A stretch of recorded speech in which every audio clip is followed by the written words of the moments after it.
संग्रामपूर तालुक्यातील टुणकी जिल्हा परिषद मराठी प्राथमिक शाळेतील एका शिक्षकाने विद्यार्थिनी सोबत गैरवर्तन केल्याचा धक्कादायक प्रकार 10 फेब्रुवारी रोजी समोर आला आहे।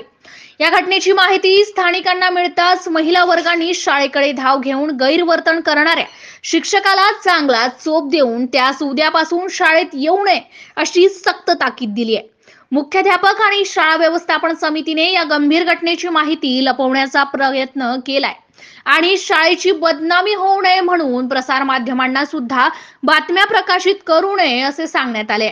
अखेर ग्रामस्थांनी आक्रमक भूमिका घेतल्याने शाळा व्यवस्थापन समिती व ग्रामस्थांनी शिक्षण अधिकारी पंचायत समिती संग्रामपूर यांच्याकडे गैरवर्तन करणाऱ्या शिक्षकाची तक्रार केली आहे। या घटनेमुळे परिसरात खळबळ उडाली असून या शिक्षकाविरोधात गावकऱ्यांमध्ये प्रचंड असंतोष व्यक्त होत आहे। गट शिक्षण अधिकारी यांच्याकडे दाखल तक्रारीमध्ये नमूद करण्यात आलेले आहे की DJ डिगोळे हा शिक्षक येथील शाळेमध्ये कार्यरत असून 10 फेब्रुवारी रोजी या शिक्षकाने मुलीशी गैरवर्तन केल्याची गंभीर घटना समोर आली आहे। सदर पीडित मुलीने हा प्रकार घरी येऊन तिच्या आईला सांगितलाय।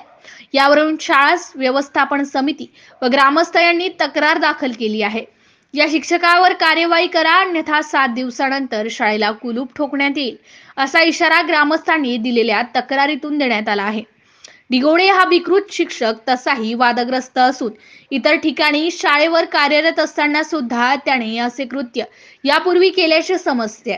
सदर तक्रारीमध्ये शाळा व्यवस्थापन समिती अध्यक्ष शिवाजी साबळे, सरपंच वंदना गायकवाड, उपाध्यक्ष लक्ष्मी पारसकर, शिवाजी दहीकर, शिवाजी बावस्कर, रितेश वरणकर, हरदीप कौर भाटिया, विशाल लोणकर, देवीदास बावस्कर, अश्विन उंडे, गोपाल उमाळे, उर्मिला धरमकर, माजी सरपंच मंदाबाई मुरलीधर चोरे, रामा कोष्टी, पालक जीवन राजाराम लोणकर, विजय लोणकर, जीवन लोणकर, माजी सरपंच यासह शेकडो पालकांच्या व ग्रामस्थांच्या सह्या आहेत। MCN न्यूज मराठी करिता रवींद्र शिरस्कार, संग्रामपूर।